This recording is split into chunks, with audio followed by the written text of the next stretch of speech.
the question again. The question again, what is sustainable tourism? The mode of my presentation, I will not be speaking all the time. I will be engaging you. So what is sustainable tourism? What is sustainable tourism? Let's have this section.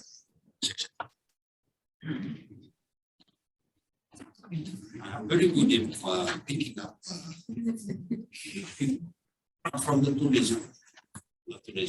What is sustainable? Yes, ma'am. I saw you at the gym yesterday. Sustainable tourism, I guess in a very brief definition would be the idea of promoting promoting something to tourists without harming the environment. Yeah, okay, excellent. So tourist environment. So these two works together. Excellent. Yeah, thank you. Anybody else? Sustainable. Yes, sir. For the welfare of the local people. Exactly. Exactly. So we're looking at tourists, local people, and environment. Sustainable tourism in general, looking at a long-term view and sustaining how the operations are carried out. Yes. Not impacting the environment so much, but on a balance level. Yes. For everyone. Yes. Yes. And yes, else from the groups. When we talk about sustainable tourism from what's your and linking it to sustainable tourism, what does it mean to you? Yes. From my own perspective, as a former employer, it's a type of development that not only safeguards the environments, but also the people and the state. Thank you very much. Hello. The term safeguard. That was really, thank you for that. And it leads me to my second question. So, safeguard. Today we are talking about environment management plan.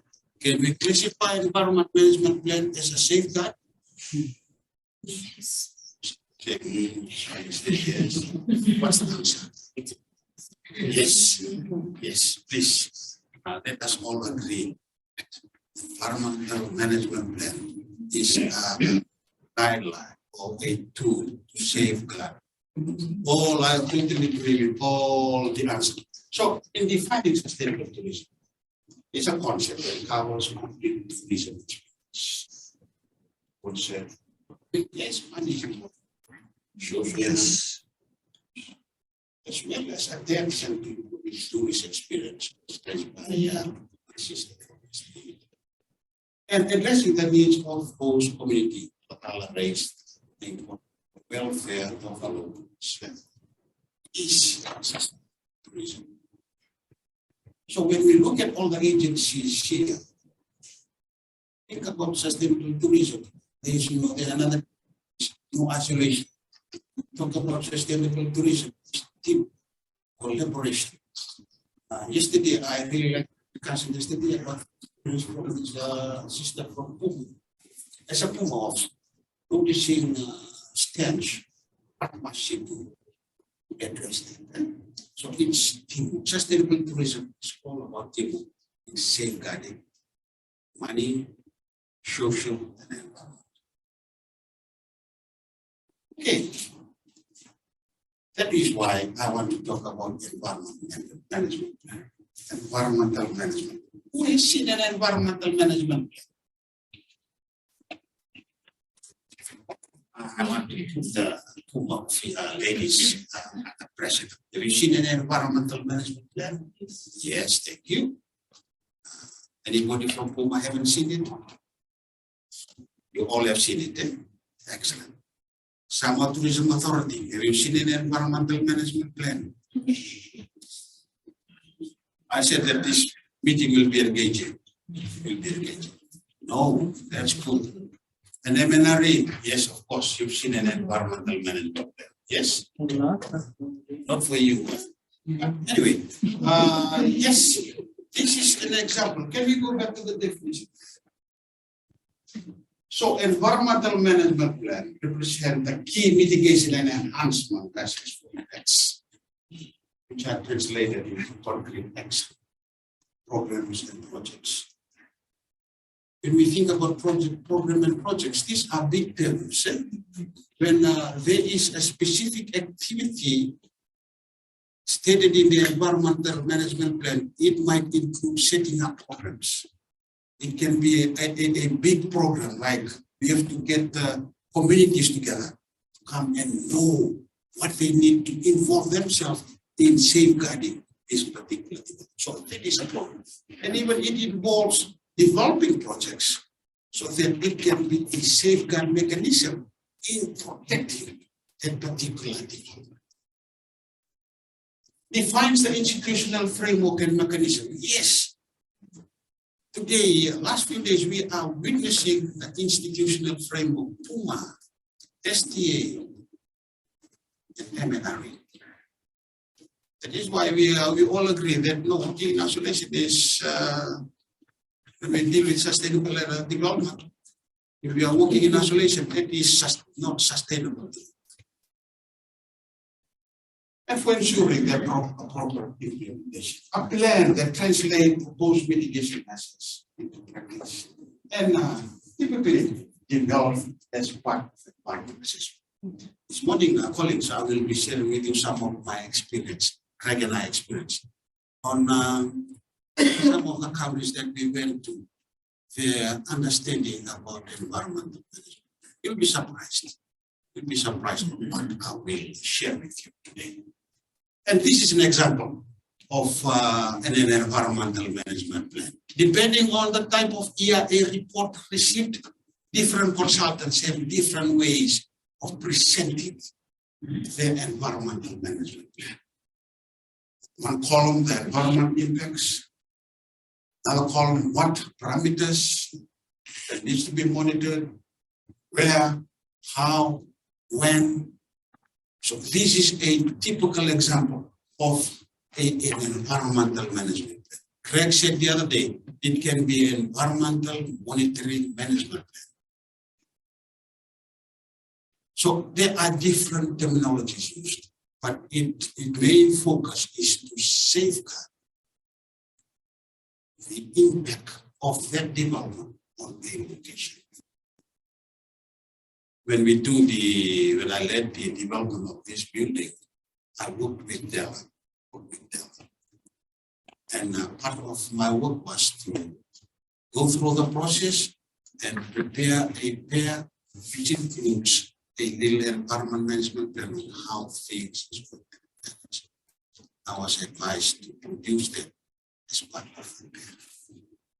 And after they cited it, they realized, okay, there will be no significant impact. Go ahead and consult with the other agencies. So the importance of those documents is critical, as raised by today. Okay. So this is one example of what an environmental management plan is. And it is for a power plant construction project in excellent monitoring operation phase. Excellent. This is another example on how an environmental management plan looks like. For our colleagues from STA, whenever the consultants submit the EIA report, the EIA report is there and they attach the environmental management plan. So whatever issues identified in the EIA report, the plan to address them. So, as I said, different consultants have different way presenting plan to mitigate whatever environmental issues arise. Any question? No. Okay. Very good. We'll progress. I hope I'm clear. If I'm not clear, please interrupt me because I have other experts here. Can assist via there, to lay there, Okay, set. So again, colleagues, this terminology always comes up when we talk about environmental management. OEMP and CEMP. Yes, this terminology have been shared in our discussion last week. Thank you so much for raising that. And I was a bit reluctant of sharing this because I know there is already full understanding about this, but it's important for us to come and revisit this and see their importance in terms of our decision-making process. Operational environment management plan provides a framework for project-specific environment. Let's start on this. Let's stick on this. The other day, when I came in Seto, I was leading a discussion on waste management plan. I'll use Tomisina as an example, since we are talking about the base of sustainability. When Tomisina was approved, please let us guide each other. Was there any operation environmental management plan endorsed to oversee daily operation of Tomisina or for any resort for that matter? If not, then it's okay. It's okay. Maybe Della can help me for the specific case of Tomisina, but my understanding is that they had a full EIA, and what we require is we require a whole range of attachments of different management plan, and definitely because they also specifically had a on-site wastewater treatment plant, they would need an operational waste management plan for their waste treatment plants. So, so usually whatever element that is involved in your development, you would need a specific. So even stormwater management, you would need a drainage management plan. So yes. Thank you very much. From our STA colleagues, say, please don't be shy. Say there is none. That's fine. This is where we come and share. To talk about this system. What thoughts into this safeguard system? Any feedback from say all the hotels when you go and do your monitoring? Is there any plan already there by the hotel saying these are the environmental issues, these are the plan, and we got a committee to oversee that all these things are kept in place? It's fine. That's fine. For your colleagues, for some countries, they have this under the law. They have this under the law. When they give out Tomisina, I'm using Tomisina as an example, they have to be given a license to operate as a hotel. That license is for them to submit in an operational environmental management plan, so that it can be used by a regulatory agency to monitor the impacts, the environmental impacts that might arise in Tomisina. And this applies to all tourism industry. Even if you're ecotourism or bed and breakfast, if you're classified under the definition of tourism, they must have an environment. And as the lady said the other day, they might be creating environmental issues to the neighbors. So they need to have that. And what I'm saying here, these are clearly legalized as part of the law. So I hope we are learning something new here on how we can improve this kind of system to assist us in making the right decision. Mayor, what's your view like from the Sabah Tourism Association in terms of operation of hoteliers? Are there anything like this that in place? Sorry to put you on the spot. I don't think there's anything formally in place or standard that's supposed to be there might be those that are more social, more environmentally conscious. Yeah. I haven't made this Okay, and then yes, so that is operational environmental management. As part of the licensing agreement for that particular hotel to operate, you must have a clear operational environmental management that show us how you're going to manage your waste, and that needs to be monitored. And it links to the polluter pay principles. If your laundry liquid waste is over this volume, then you'll be charged this. So you have to keep your laundry waste or liquid waste under this volume. So, the other thing is before we move further on, for this hotel, they will come to us first with the drilling investigation of the area. And there is that question in the form that asks, are there any other divisions or ministries should be involved? So definitely PUMA and the water resource division, because they will contaminate the groundwater as well. exactly. So so just to give the construction company, some red lights there, how they will contact. Thank you very much. And then yes, next one is on the CEM, environmental management. So this is simple. It's just again like the example I showed previously. How you did the construction. Sometimes we always interchange the use of these terms. Environmental management plan covers both, or only covers CEMP, but it means the purpose of that is. So let's try. Please, Craig. Thank you. Hello, job there.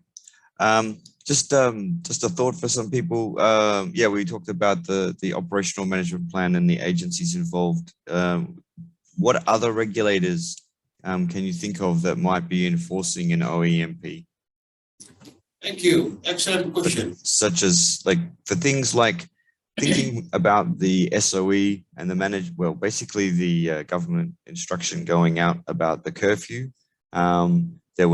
There were noise. Well, basically, it was talking about when hospitality had to close. So there was like a noise. Basically, that was for noise and for public gatherings. So yeah, there were other agencies that enforced that. So it's not always just the ones in the room that we're talking to today.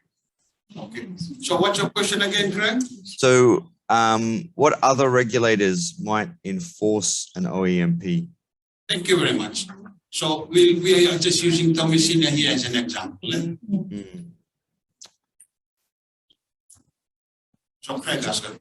So for instance, noise, if there was a noise disturbance and that was part of your operation and management plan that you had to have, keep noise levels down at between particular hours for nearby residents, what other agencies might be involved? Yes, ma'am. Yeah, that's an answer here. Of course, it's PUMA, number 1, and 2 is the Ministry of Police. Yes. Yes. Yes. Thank you. Thank you. Can we go back to the example? Jope, there was one more just to bring people's attention to. Della has been responding in the chat about Tomasina. So she has confirmed a full EIA was submitted. However, there was no section specifically for an operational EMP, just the CEMP encompassed the construction elements. It had some parts of operation, but not a specific OEMP. And it was reviewed by MCIL, LTA, FISA, PUMA, MNRE, STA, just to name a few. Thank you, Craig. Thank you. Thank you. There you go. Della would have it. Okay, I'll bring up this example again, and Craig raised an important element of this. If you look at the last row there, it says noise from construction works. Noise from construction. So noise is also pollution. Noise is also pollution, and it is an environmental issue. So the question to ask, how do we monitor noise? So usually there is a noise level meter which we can use, something like this, and then we'll stand at distance. If there's the distance, then we stand here and check. Now, if the reading goes up to 80 dBA, then that noise source is reaching the standard of the noise level in the law. And then you go in and tell them, hey, this is the reading. Check your machine. Or stop the operation. Check your machine. Has it been serviced? Service it. So you have there's a power of entry. Using of the power of entry. Instruct them. But yeah, this we are talking details here on how we carry out. If my sister who's the entertainer at Tomesina, Cindy, if Cindy is creating a lot of noise from Tomesina, check it from the noise. Yes, we can do that as part of the monitoring. Maybe we'll ask them, the team, you need to redesign the location of this entertainment because it's creating a lot of pollution, noise pollution to the neighbor. So this is just diving down to the details on the important part. All good? Second. Yes, please. Have those noise So there's a noise policy that gives you the ranges of what acceptable noise are for different activities at different hours of the day. And then we also have noise meters that are used for measuring. Noise and dust. Yeah. Okay, thank you. Sorry, just to confirm though, the dust meter we do not have. Dust meter is measured manually, aka your nose. Yes. Well, just to add on to that, there are some dust collection stations that we place in locations. Yeah. Place in locations. We go and check the filters. Check filters time and again. Schedule. Yes. all EMP and CEMP is applicable to all or developments or only for the Excellent question. Excellent. Excellent. For our process, yes, you do. So like the Tomesina's case, though, they did not separate their OEMP and construction MP, but we usually either say you need an environmental management plan, and a construction management plan usually comes underneath the umbrella of the environmental management plan.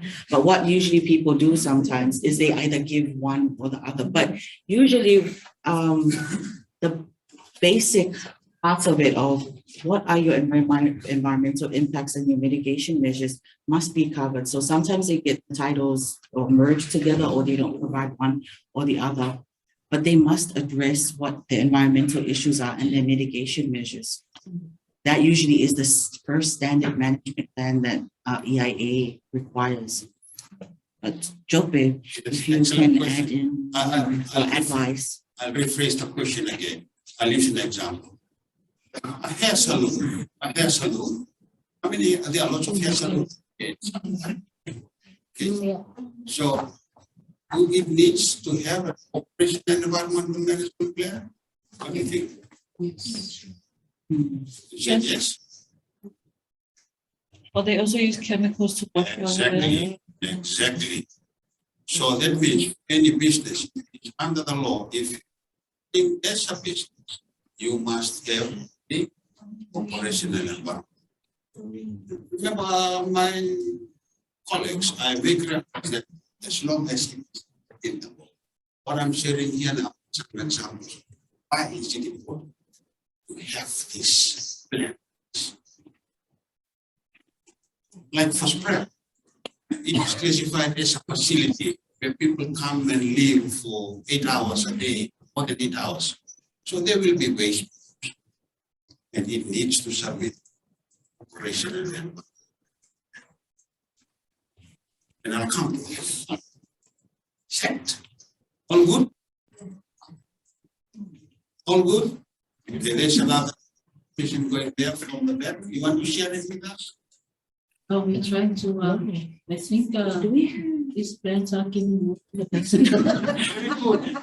Why? Why is it giving more headaches? Why? Why? No, it's okay, it's just, Okay. we'll ask the questions. Yes. Thank you, Jeff.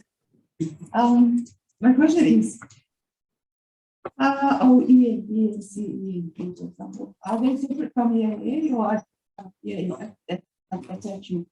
You There can seems to be a lot one of our colleagues here to answer. is the money. Can I? It's part of the year. So it's part of the, they are two separate. That's why you come in.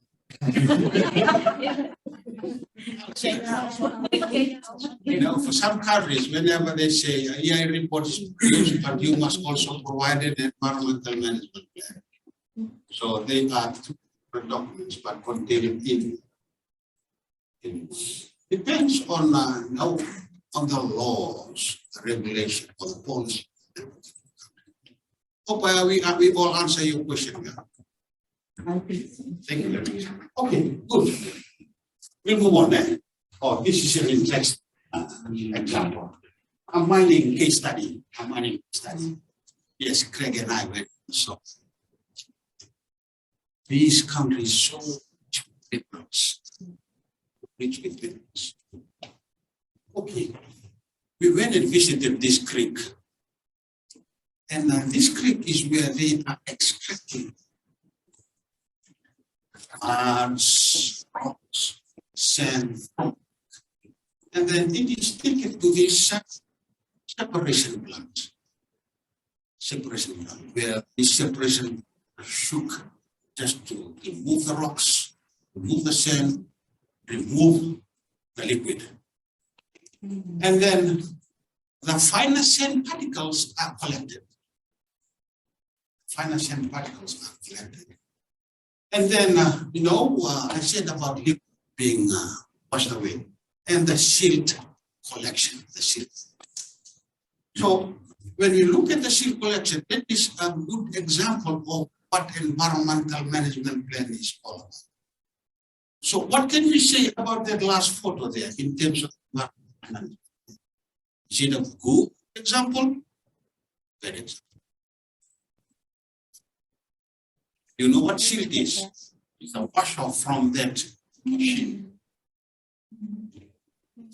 It's a bad example. Exactly. It is a bad example. Why is it a bad example? The pit itself is not contain the level of the liquid. Yes. And this is a gold extraction. This is a gold extraction. Usually there are toxic chemicals like lead, those things that it should be treated before releasing into the ground, or it should be contained in a well-defined space. Yes. Yeah. Thank you. Thank you very much. Thank you very much for that. So that is a very long process in 3 or 4 photos. It's about extraction. And it is a typical example of poor environmental management. And I'll share more stories about this example. The EIA was a substandard. The EIA was a substandard. And that's why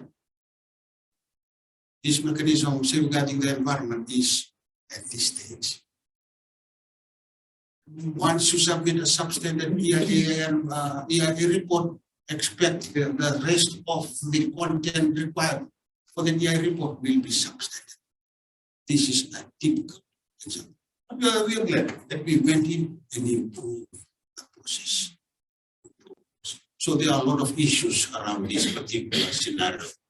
Consultancy, monitoring, regulation, gaps in the policy, community.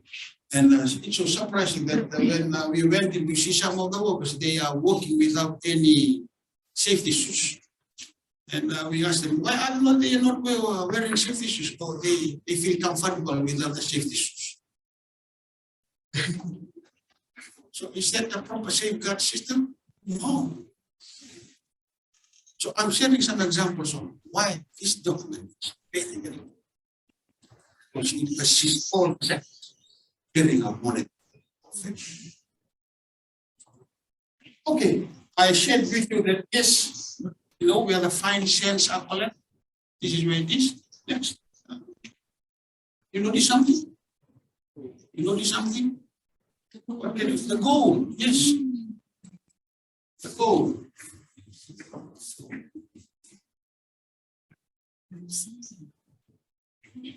Yes, this partisan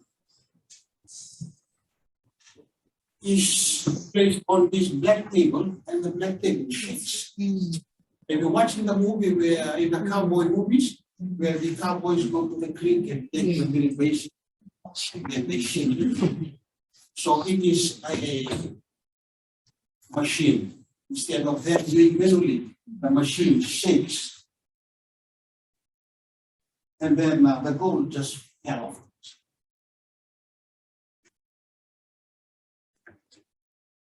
So that is in the soil.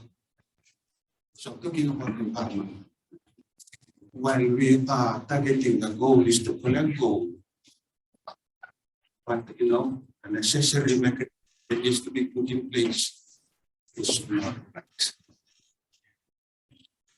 And the onus is on us, as agencies.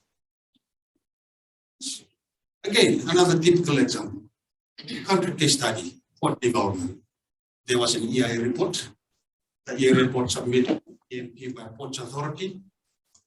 The EIA report was approved by the regulator, but was cited but not approved by the EMP. They don't understand what the document is all about. The lack of monitoring carried out by the agency, not understanding what is the EMP and the purpose of the EMP. But colleagues, surprisingly, clearly written in their law that an EMP must be provided by the developer. So what can we say about this scenario? What can we say? It's there in the law, but they don't know what to do with that document.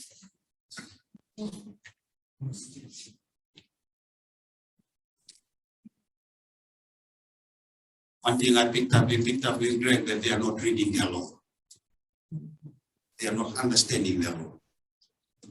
So I think this is a good message for our young upcoming officials of good. Please don't forget to read your law.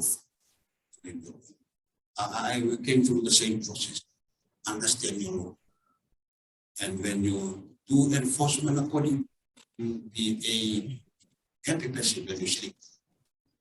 Yes. Working as an EI regulator, there are lots of things. So it's very good to understand the requirement. If EMP is needed, what should I do with it? Okay. What else can we do? What else can we do? Yes, Greg. Oh, thank you, Chope. Yeah, just wanted to add to that. So, and you've raised this previously with other trainings on EMP. Yeah, about the law. Each of us, we have our job description, and in our job description as officers, if you're working as a regulator, it usually says which law that you are authorized to operate under. So it often refers to the particular regulations and the acts that you are to enforce. So what was happening with this particular case was they read it, but they didn't understand it, as Joppe said. They knew that they had to have an EMP, but they didn't know what an EMP were they supposed to do with it. And we through the training and through reviewing of the law while we were in the training, we pointed out that the main purpose of the EMP, apart from mitigating and managing impacts, is because they had the other question for us. Well, how do we know when to shut them down? What are the triggers for shutting them down? And Jope correctly pointed them to the EMP. Within the EMP, if you approve it or you review it and you approve it, it should contain the triggers and thresholds for the limits and for that operation. So that can form part of the approval conditions, and that becomes legally enforceable. Thank you, Thank Brad. So now we notice that when we talk about the environmental sustainability in terms of tourism, these are important documents to guide us and environmental management. So I'm using examples from this port authority, from mining, the importance of the environment. Because who knows, maybe if there can be a fall-on capacity building, we just talk about environmental management plan. If there is a request to us, we can go down and look at examples and go and do field studies on the importance of environmental management. Okay, so going back to my our topic of discussion. So what is the main aim of the EMP? Just to mitigate adverse impacts of the environment, identify the environment, and protect environmental resources. Yeah. Yes. I'll share with you some of the existing countries' regulation where EMP is specifically mentioned. They look at this as very, very important. And I would like to give some time to let if she can refer to us, where in the PUMA, EMP can be addressed. So I'm so happy that she was raising this in our last 2 days discussion. Environment Management Act. Environment management and monitoring, a proponent must prepare and implement any environmental resource management plan. Very important. And 2, the EIA administrator or an approving authority may conduct an inspection to determine compliance and with subsequent. So it's clear in the law. It's clear in the law. When we say, I want to ask a question, who is the EIA administrator here? When we make reference to EIA administrator, do you think this is? All of us? Yes, that's a good question. It's good Stacey is here if she can correct us. EIA administrator. All of us? Yes, we can be all EIA administrators. Yes. Puma? Yes. Yes, it can be Puma. Yes. Under our law, we are. Yes, you are. That's correct. But we need to define it. Who is the EIA administrator? For this particular country, the EIA administrator is clearly written as the director. The director of environment is the EIA administrator. So everything, whatever approval and endorsement needs to be done, must be signed off by the director. Some countries is the minister. It's the minister who signs it. So depending on the situation of the country. So colleagues, the EMP is a very, very important document. EMP is very, very important. That's for country A. And in the regulation for the country A, if an environment management plan for a proposal is required as part of the EIA report by TUR, it must. It must. Yes, I'm a bit surprised that in the last 2 days discussion, we talked about it, but we didn't specifically state the terminology used that are commonly used in the environment assessment area. The TUR, the term TUR, terms of reference. It's written there, the EIA report as part of the EIA report by the TUR. So when a TUR is prepared, it is clearly written there that the developer must provide an EMP. So yeah, I don't know, but here in somehow we need some guidance if this is a way forward for us. Yeah, we can have a look at it and try whether it's important for us to have TURs. We can work on that. Because I noticed in the last few days discussion there when consultants come in and to write the report, the individual agencies must provide what needs to come in the report. Right? So having a clear terms of reference will be an easier way out when all the agencies make an input. And then that document is submitted to the consultant. SDA, you are also part of the TR formulation because tourism development will need some guidance from it. So that is for this particular country. It's there in the Act, and it's also detailed out in the regulation. And I want to bring the idea of terms of reference here. If the terms of reference says you must develop an EMP, if the EI report is received without the EMP, send it back as too late. Send it back. Send it back. Set. Because the TOR is a legal document. Because it's required under. Second, contribute, payments and consent, regulation 2018, definition, environment management plans in relation to a project permit or consent, plan required under regulation 20. So regulation 20, where management plan imposes condition if in accordance with section goes on. So my point here that there is this country that specifically recognize the importance of these particular documents. This country. Environment Protection and Conservation Act. In set 3, in addition to subclause 1, the director may, if he see consider necessary, require project proponent to submit environmental monitoring and management. This is after advising them a few times the importance of this. They review the act and place this provision as part of their review process. Again, identifying the importance of that. So I look at some examples, some country examples of the importance of this, and then I took us to the existing laws of some of our countries. Yeah. Colleagues, for some of you are doing really well. Really well. Really well. So whatever you are, whatever we can achieve as a next step, we have to do it collectively. Yes. Okay.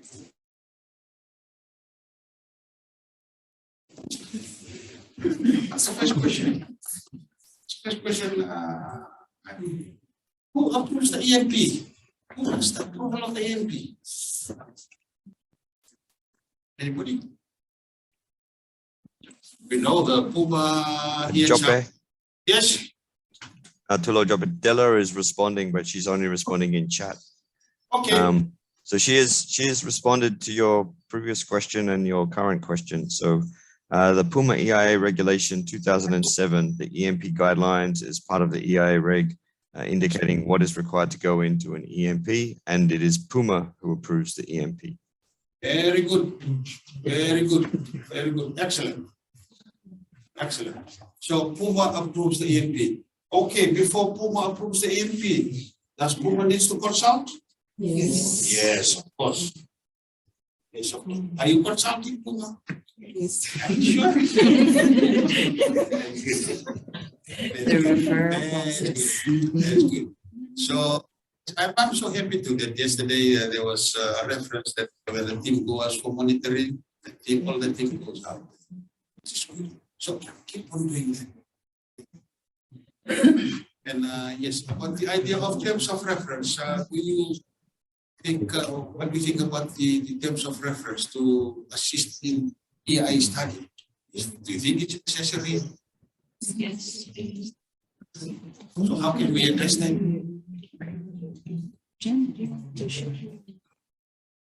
Your experience?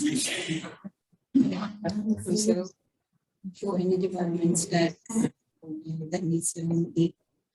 So what we usually do is when consultant, we usually give out the TOR to consultant that's responsible for certain development. And he has to follow all of the, so because the TOR is like a table of contents, so we provide them with the information that we need specifically. So in other words, it saves them time and money. So we just them with the specific areas that they need to touch on while doing their EMP or EIA. Excellent, excellent. I think this is also common in most Pacific Island countries. It always regulated. It's like a content, the EIA report. But there's more to that. Yes. There's more to that. And PUMA as the leading agency, what I used to do in Fiji, yes, it's similar to PUMA. There is a template, but we call the agencies together. This is the template. This is the development. Let's understand the development. What's going into the development, the process, and what's going out of the development. So we call the stakeholders together and we break up the content of the area. What needs to be understood? If there is a geotechnical survey that needs to be done, we must include that. If there's an ocean engineering study that needs to be done for this particular hotel development, that must be part of the deal. Because you have the sectors who are there to provide this or the regulator or administrative guidance. Because when we PUMA release sign off the TOR consultant, this is what you must do, including the EMP. You are confident that you have the guidance from your respective sectors. That's a practice. When I was the administrator in Fiji. And it's working out well. Can I just ask, that's a very interesting and a very good idea as well to have that. But can I just ask, so in Fiji's case, so for every development, the government or the government agencies pre-meets with the developer to set the, so for every development? Bigger developments, yes. Because say bigger tourism development, if it is like the mining, copper mine, I call it all the sectors and tell them this is the template. For each sectors, look at your areas where study needs to be done for this particular thing. And we call in the social experts, the Ministry of Health. So whatever we need to be contained in the EIA, I want to be before we sign it up. But Oh, sorry. You mean after the EIA has been received? No, I meant before the EIA, Before. setting the TOR. yes, before, Okay, before. yeah. Sometimes, I see, yeah. Ideally that, I mean, it would work well, but if we have to meet, that's a restriction too that I would see. If we have to, government has to meet for every development, it would be difficult to. Yeah, we do, well, we are doing it during and, but I think another good point that we would add to that is the process before, that would be on the developer and the EIA consultant to go meet these, and that's what we recommend as well. We'll give them this, so we do have, like Jenny was saying, we do have like a, it's more than generic, I would say, in terms of reference for the EIA consultant to do. But obviously, again, your EIA is tailored to the nature and to the scale of your own specific development. And depending on what that is, you may, other agencies may be applicable, the other ones may not be. And that is your job as a developer and your EIA consultant to be the ones to go out and to do your research on who is involved. We'll advise you, but it would be really lovely if we could at that point in time get all our agencies together to sit down and meet. But it's tough enough at the referral process when we do get the EIA give it out for comments and things, but it would be even tougher to even do that at the stage before. But what would your advice, Jope, be if we cannot get our agencies to sit down prior to the EIA being developed? How can we still ensure that we have a robust process and ensuring that all of that is still included. What would you advise for you? Thank you very much. Like for MNRE, you have your focal point at MNRE. So whoever is the EIA administrator, whoever is the EIA administrator, send the email. This is the template of the EIA report. Please, can you provide what is necessary to be added to this template? So it's just a matter of communicating. Yes. And for bigger developments in Fiji, Italy and colleagues, we establish a committee. When the committee is under the law, then the developer supports the process of the development financially. It's still the law. So it's not at the expense of the government. The administrator, since the development is a big one, we are activating this provision of the law. That it is necessary for the sectors to meet. Also, this is a little contribution to how we can improve our processes. Yeah. Does it need to be reviewed by other sectors? Yes, very important. Very, very important. Very, very important. Yes, great. Thank you, everyone. Yeah, Della, I think, lost connection, but you did also provide some more information.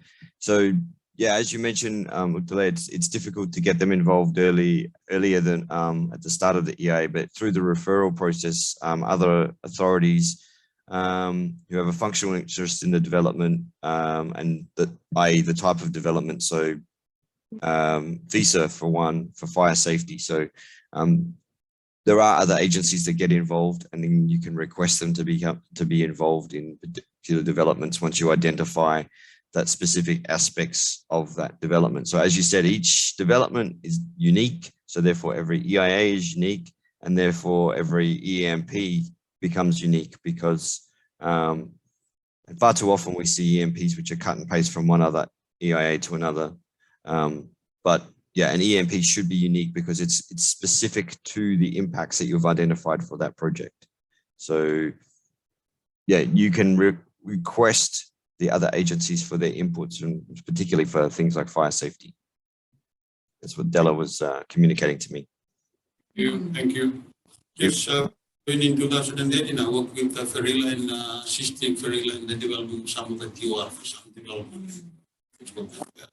And it was really helpful. And having a TOR will help all of us. And it's also under the law. Whenever you submit the EIA report, the TOR must be attached. If the TOR is not there, I always tell the team when I was, the TOR is not there, send the EIA report back. And the TOR must be the TOR signed by the EIA administrator. But that's another topic. I'm here to talk about the who prepares an EMP? Consultant, the developer. I always say anybody can prepare the EMP. Anybody. As long as it is aligned to the issues raised within the EIA report. Yes. As long as it does not align with the issues raised in the EIA report. Is there ever a case when an EMP became a standalone document instead of the EIA? Can an EMP become a standalone document? Thank you very much. Thank you very much. Can an EMP becomes a standalone document? I'll leave that question. I said this, I'm going to talk all the time. I need your right power to it. Yes. Just according to your definition, that an EMP addresses the issues within the EIA. So I don't think it can be a standalone document, since it has to address, if it comes along, what is it addressing if it doesn't have the EIA? Good. Stacey, it's good you're here. When we use the term standalone, what does that mean from legal point of view? Standalone. Sorry to put you on this. I suppose when it's standalone, it has its own application and effect. So if an EMP becomes a standalone document, then it's on its own and it's looked at it in its entirety as a document.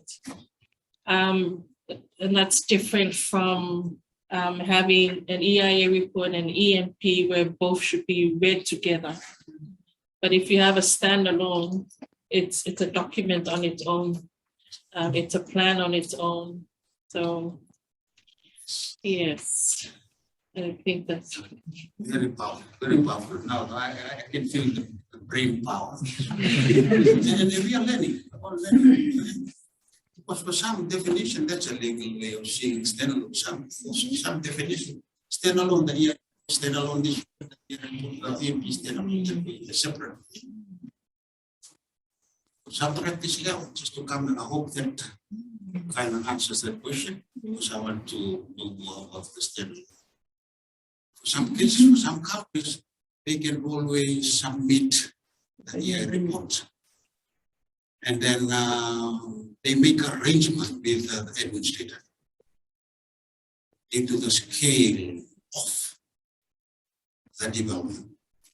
Once the EIA report is approved, then the condition of the approval of the EIA is that you are given 2 to 3 months, maybe 1 year, to come up with an EMP. That's how it's practiced in some countries. That's how it's practiced in some countries. And it's a matter of consulting as a developer, consulting with the regulator. Yes. Yeah, I'd like to add to what you just mentioned as well, Ratu, that it also comes back down to your laws, your regulations, and what it says. Yes. If your laws mandate that the EMP is separate and standalone, then it should be treated as such. But if your laws or regulations also say that they should supplement, complement, and be read together with your EIA report, then that's your guidance there. So it also comes back to how well you know your regulations and your laws and how you treat such documents. I told our colleague in Nauru consulted us last few weeks.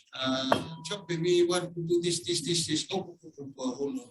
Before you make any decision yourself, verify it with your legal team. Verify it with your legal team first before you make the decision.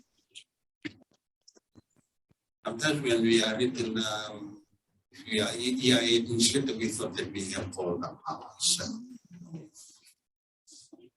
We must always fall back to our legal experts. Sign this. If you have doubts, you know that conscience is always in us. Because we are human. Shall I sign this? Sign. Paste. Check. That will let us. Similarly with EMP. If there is no comment received from any important sector, sign off the don't sign it off. Make sure that they are there before you sign it. What's the next question? What are some of the things you should prepare yourself with before you review an EIA? Okay, that's not the question for us. What are some that we must prepare for? Or prepare ourselves with? The answer, we already talked about the answers. I remember I asked my our young colleagues from, they must know their what? No. Very good. And if say the deep sea mining, you think about deep sea mining, is on the table. Is it really important for us to understand the process of what? Yes. And nature of works. And what is what incoming materials. All these things need understood by all of us. If they are chemicals, what is the material safety data sheet of those chemicals? Because if somebody is fear some chemical felons fear, then we go straight to the SDS and see what should be the process to be undertaken. Because if the MSDS says we don't pour water on fear and then we pour water, then you're doing the wrong thing. So in EIA, we must understand, know the development. Know the development. To our young colleagues from Puma, I think that is once you know your development, then you are safe. You are safe. Okay? Check. The next slide, I'm about finished. Okay, yeah, very, very. Our thinking processes again. Not this slide again. Well, EMP development steps, hotel development, yes, we talked about this, define the project influence area. Yes. The last question leads to these slides that I will be talking about. Project site, immediately adjoining area, broader affected areas, areas subject to be induced or indirect impacts, and areas subject to cumulative impacts. Yes. Look at yes, it is very, very important for you to know the project influence. So what stage of the EIA process that we always do this, where we need to do this? Scoping this.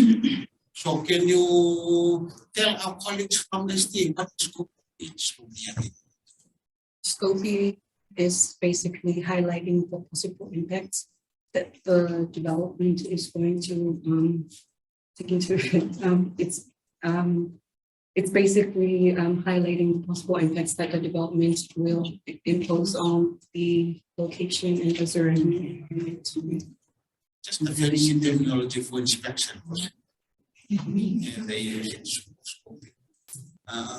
Scoping is a scoping, look at the place, down on visions, look around and see the houses. Very, very important for you to understand that. Because when you are reviewing the EMP, you know the situation of the country. Next one.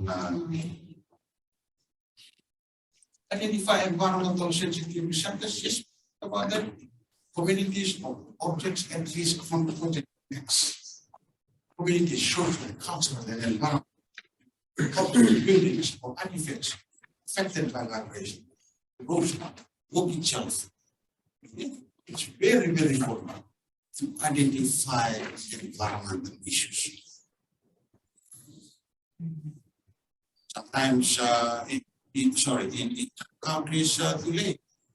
Whenever the agency needs to go in, the developer pays for the transportation, the accommodation, stay in the So if you are needed to be flown to a destination, they have to provide the means. So it's in the country, books out like that. Stay in the law, exercise the law, but don't abuse it. If it is for only accommodation, don't go and work with the developer to get extra data. Because they are smart, they can use their opportunity, identify those weaknesses to come back and bite you.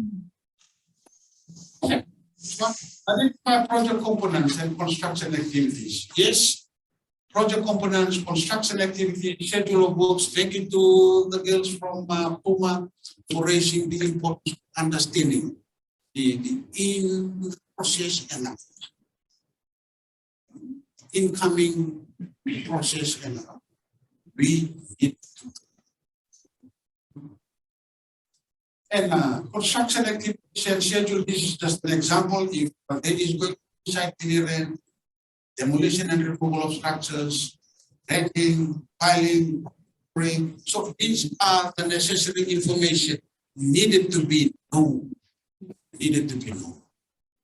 So that when you are reviewing the EMP, okay, I remember this activity will be part of this development and it's missing from here.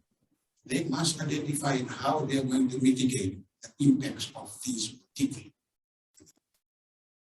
If there is a type of grass that needs to be done, whatever grass in protein, it must be identified. Must be identified as part of the construction. You know what whatever grass is? It's a type of grass that is strong in holding soil, stopping soil from eroding. So if whatever grass is going to be brought into Samoa from another country, then we must critically analyze the impact of their whatever grass. It must not bring in other invasive species. And then we have to consult with the relevant agencies. Please, can we bring in? It's not you, don't do that. Don't sign it off. Consult with them first. Consult with them first. And to go further than that, that is the type of soil that this particular grass will come and marry. Will they blend together or not? So all those information needs to be addressed under the EI report and how it is going to be managed if they don't marry. They don't marry.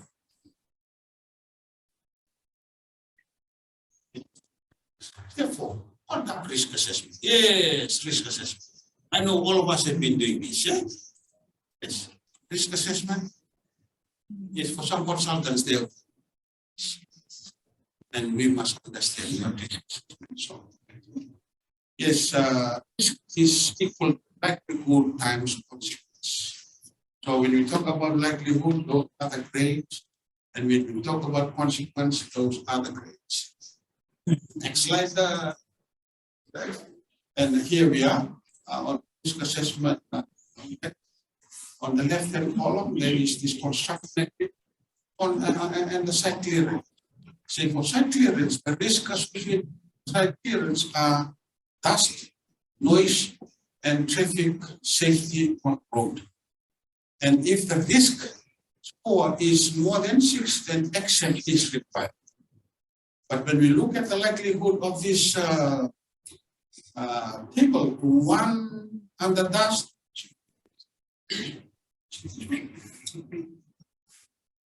So when you look at dust, say the likelihood is 1 and the consequence is 2.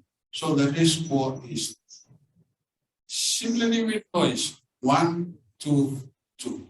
And also 2, 3, and I say 6. Okay, this is 6.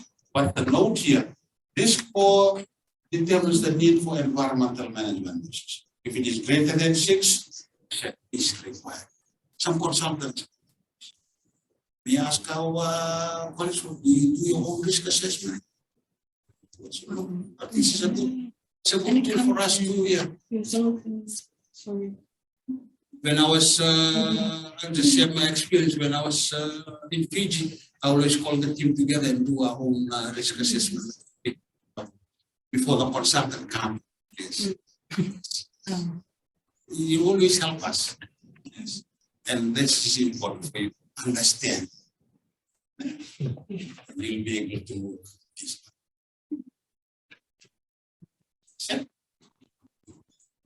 And then we are looking back at that example, say for site clearance, say for dust, it is 1, 2, and the risk score is 2. So when the risk score is 2, we still need to put in place some environment management measures. So for dust, what are some of the environmental management measures we can put in place? Yes. Exactly. Watering. Yes, sprinklers. So we must analyze where is the water coming from. Is it from the river or from pipe for water? Your mesh, put a mesh on your fences so it doesn't really affect you. Because sometimes when you water it down, where's your water gonna go? They're gonna flood, go on the road. True. But yeah, all those measures too must be thought about. And then for noise, for our colleagues from STA, say likelihood is 1, consequence is 2, and the risk score is 2. So what will be our environment management measures we can put in here for our colleagues from STA? Say, take for example, Tamasina. It's low, it's low. But what will be from STA point of view? What will we go and advise? Tamasina. This is to, yes, it's low. Still, we will need some advice. If we're going to be given this report on the table. No advice? That's fine. The silence is Yeah, what we can give them a certain time to like for their shows, like finish at a certain time, be mindful of their guests, yeah, and also respect our law of when to close the bars and. excellent. I like that. Thank you very much. And yes, for colleagues from Puma, traffic safety on road. 2, so level 1 likely, and it is classified as major, and the risk score is 6. So for traffic management, for traffic safety, what sort of environment? Fear. I want to give you what will be the environment management measure to address traffic issues?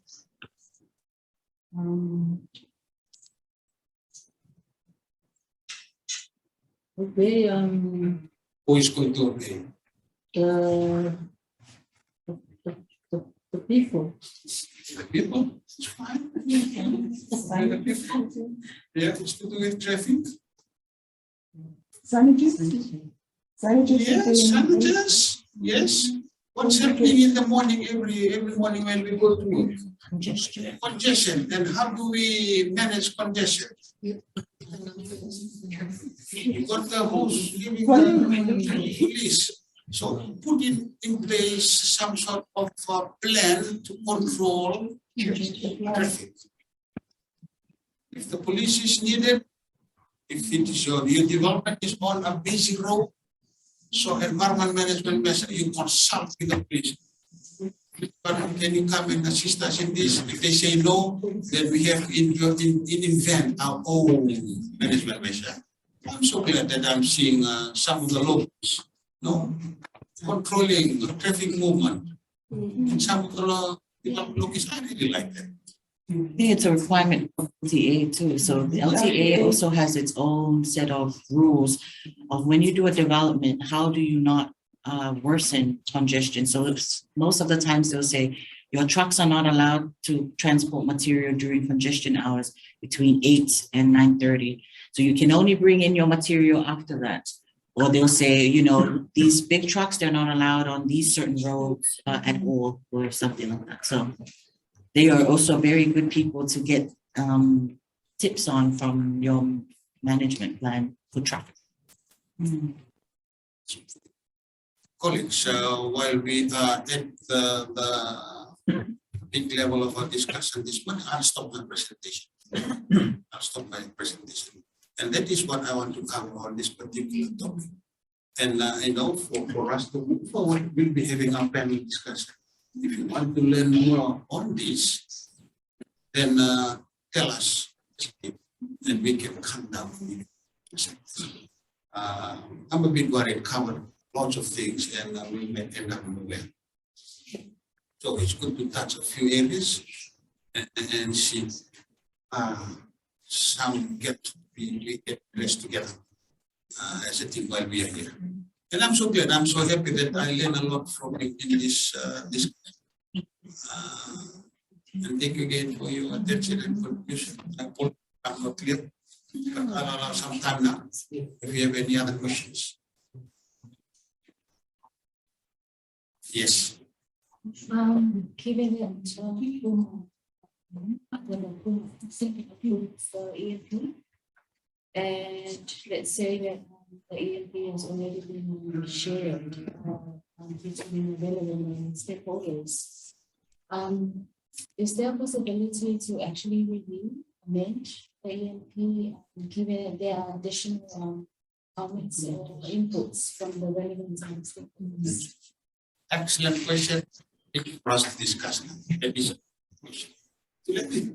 Sure, if I can just add in. So again, our referral process can't approve the EMP until we've given opportunity to comment on it.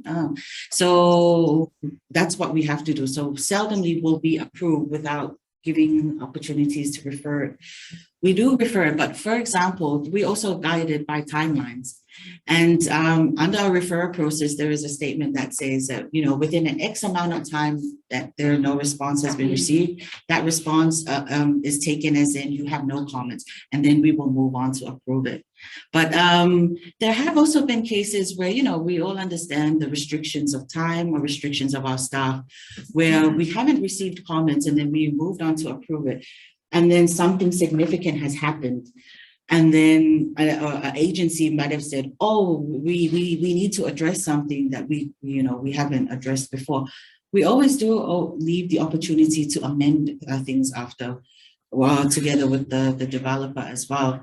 But in the short answer is, no, we cannot approve it with looking out to our referral agencies first to give their specialized comments on their areas. That's the short answer. Thank you. And I really like that question, and I also like the answer. I really like the question, and I like the answer. May I add on to the discussion? Yes. Can we also change the environment management plan? Can we? Can we? I'm leaving it to the floor. Can we change? Okay, yes, you said yes. Why do you say yes? I think that's the benefits of actually sharing it with the relevant stakeholders to get their final Yes, interest that's right. and That's to right. facilitate. That's right. During the meeting. Yes, that's right. But there are also other situations where we need to change the environment. Yeah. Well, let's think outside the box. Let's think outside the box. So, Sarah Joker, can I just clarify that question? Who is changing it? The agency who is reviewing or the developer? Is it okay for the developer to change? Anybody. Oh. Say, take for example, Puma went in and or MNRE went in and do their monitoring and found this thing, and then this is. I think it's a case by case scenario, in my opinion. For example, if we had an EMP in the beginning in the process where before you approved it and we gave it to MNRE, they've given their conditions, that's a time to change it. We can give it back to the developer to say, can you change the current EMP and your mitigation measures to take into account what. And that's a change where they can change it. Another situation is after that final change, we've taken it to all our agencies, they're all happy with it. And then it's time to implement it. But when we come in, the developer has completely used a different EMP, different to the one that's been approved by us. So maybe at that situation, we will not agree with it because it was not the EMP measures. But again, we assess it and we can assess it and see the situation. For example, the reason why the developer had to change it was because after trying to implement the measures, more impacts had arisen or something like that.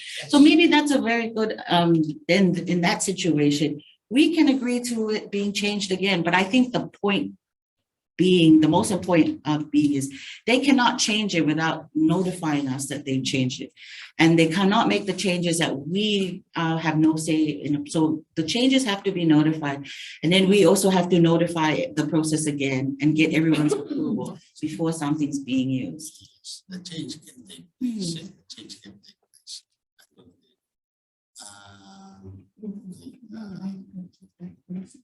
I said a while ago, let's think outside the box. Look at the recent weather pattern in South. The high rainfall.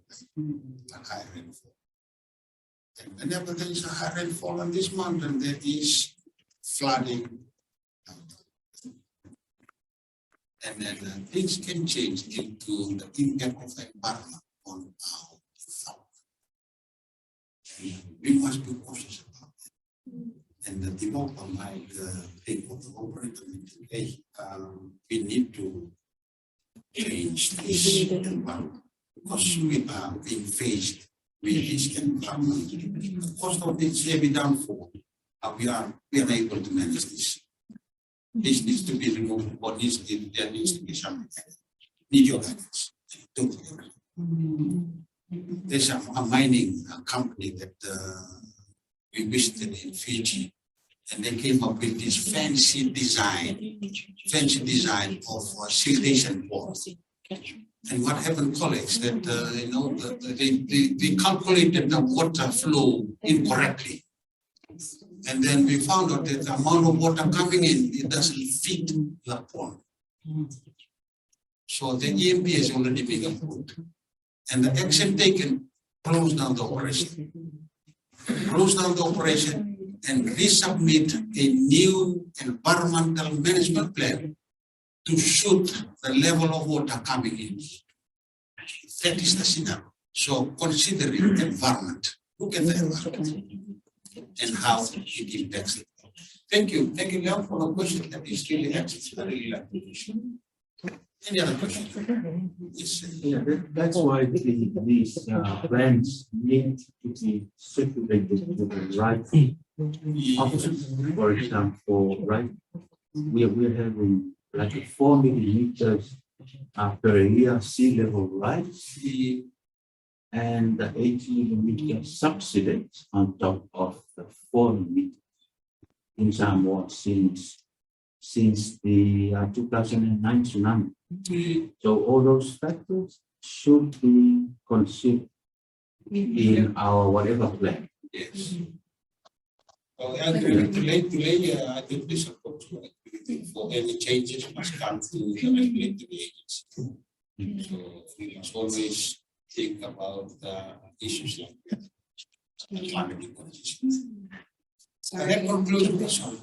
Just want to add on to the point where Sir there has addressed about areas where some families are being able to solid mercy. So for our office, we have that a plan called SIM-plans, where we identify the areas that are vulnerable. So we've highlighted the flood and hazard zones, and we always advise people that are coming into the office to construct their houses and build their developments that they shouldn't build them, especially for residential. Yeah. So yes, we do advise people to stay away from those flood and hazard zones. Yeah. Take into consideration the commercial activities. Thank you. I was just about to say that concludes my presentation. Thank you so much. And let's start your. I think this is the last question for this session. Is there a validity period for the EMP, especially for the OEMP, the operational for businesses? Excellent. And my other question for Puma, I know it's quick, but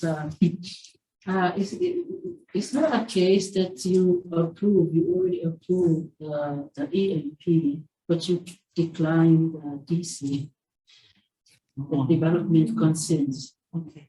Maybe I'll answer that question first because it's probably more straightforward to the first question. But I think, I'll just wait for a prompt, but I don't know of a case where it's happened.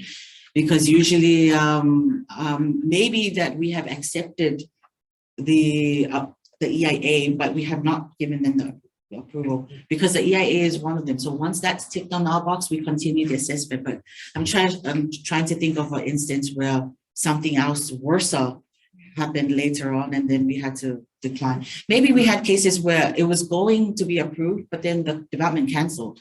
like they themselves canceled it, so we didn't give the DC. But a case of where the EMP or the EIA was approved, but the DC was not given, I don't know of a case like that. So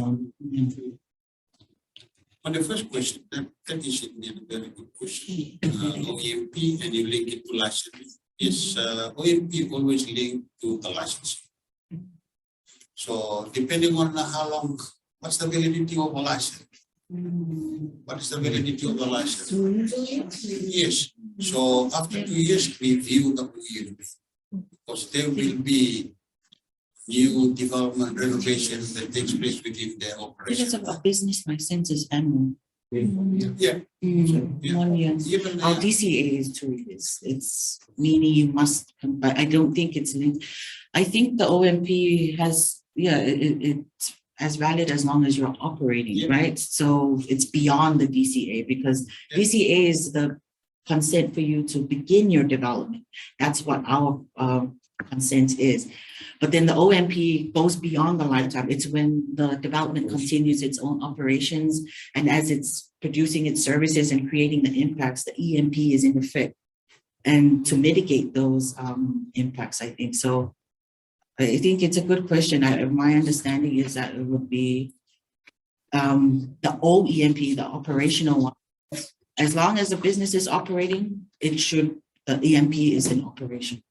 But its construction and its management plan in the time of when the development was being built was like that. It's as valid as until it's completed. You think so? Thank you. And it's for some case to whenever we go and review, check the license, we check the development management plan. Do you have any cases that the development is already constructed and they apply to GC? Oh, yes. Oh, it never happens. The proportion of those cases is higher than those who actually apply before conducting their activity. So that is a challenge in our country right now, is trying to really raise the awareness within our communities that these processes must occur. Your permitting process and application must happen before your work. And that's, I think, why we also have a lot of issues, is because things are already being built and then they realize after that there were a lot of things that they needed to abide by before they had built. And yes, that's where I think the headaches you're experiencing, and we share that come through. Thank you, colleagues. 5 minutes break. 5 minutes break. We have 1 hour. Can we have a 5-minute break? Are we able to have copies of your great presentations? Oh, yes. So I'm going to, for our presentations, we will, along with all the policies that I think will be useful for all of us here, and also the info sheets that we gave out.